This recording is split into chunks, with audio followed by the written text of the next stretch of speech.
بسم اللہ الرحمن الرحیم۔ السلام علیکم ورحمۃ اللہ وبرکاتہ۔ آفیشیل عابد راضی چینل کی طرف سے آج میں اپنے دوستوں کو رسول اللہ صلی اللہ علیہ وآلہ وسلم کا ایک بہت ہی پیارا فرمان سناؤں گا۔ آپ دوستوں نے اس پر ضرور عمل کرنا ہے۔ تو شروع کرتے ہیں۔ بسم اللہ الرحمن الرحیم۔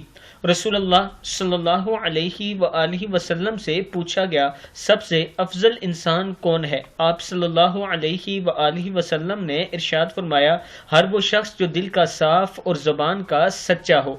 یعنی سب سے افضل انسان وہ ہے جو دل کا صاف ہو اور زبان کا سچا ہو۔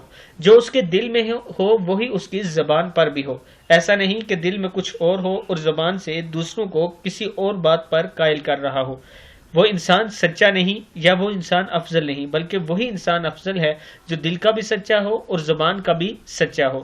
اس ویڈیو کو آپ دوستوں نے آگے ضرور شیئر کرنا ہے اور چینل کو ضرور سبسکرائب کرنا ہے۔ السلام علیکم ورحمۃ اللہ وبرکاتہ۔